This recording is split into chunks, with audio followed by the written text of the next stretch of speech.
बेटा जान, ये आज हम पढ़ने लगे हैं दो कौमी नज़रिया। दो कौमी नज़रिए का क्या मतलब है कि हिंदुस्तान में दो कौमें आबाद हैं, एक मुसलमान, दूसरी हिंदू। वैसे हिंदू जो थे वो कहते थे कि हिंदुस्तान में एक ही कौम बसती है और वह है हिंदुस्तानी कौम, लेकिन मुसलमानों के तहफ़्फ़ुज़ात थे। वैसे मज़े की बात आपको बताऊं, कायद-ए-आज़म मोहम्मद अली जिन्ना ने उन लोगों को पाकिस्तान बना के दे दिया जो पाकिस्तान नहीं चाहते थे। यानी जितनी भी मुसलमानों की तंजीमें थीं, पार्टियां थीं, ग्रुप थे, जमातें थीं, सब पाकिस्तान के खिलाफ। मैंने कहा नहीं जी, हमने इकट्ठा रहना है, हमने इकट्ठा रहना है। और अब भी वो कहते हैं कि नहीं भाई, हमारे बुजुर्ग जो है वो पाकिस्तान बनाने के गुनाह में शामिल नहीं थे।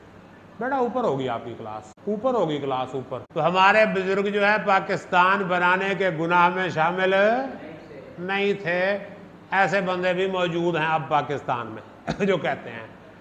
तो कायद आज़म यूं समझ लो कि अंग्रेज भी मुखालिफ, हिंदू भी मुखालिफ, अक्सर मुसलमान भी मुखालिफ। देखें ना, अब आम मुसलमान तो चाहता था कि पाकिस्तान बन जाए, लेकिन जो पार्टीज थी वो तो खिलाफ थे। यूनिनिस्ट पाकिस्तान के खिलाफ, जमातुल अहरार पाकिस्तान के खिलाफ, जमीयत उलमाए हिंद पाकिस्तान के खिलाफ, मोमन पार्टी पाकिस्तान के खिलाफ, शिया काउंसिल पाकिस्तान के खिलाफ।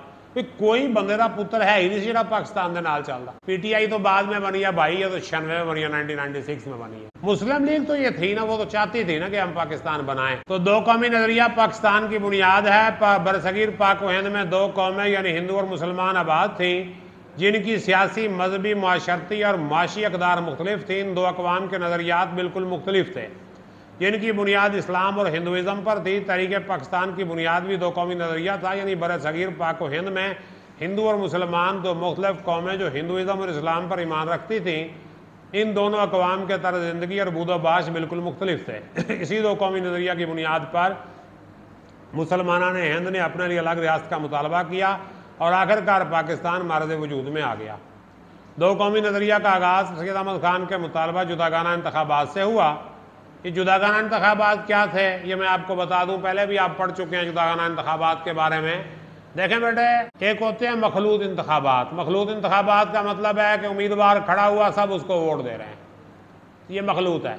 जुदागाना यह है कि अगर मुस्लिम खड़ा हुआ है तो उसको मुस्लिम वोट देंगे, हिंदू खड़ा हुआ है तो उसको हिंदू वोट देंगे।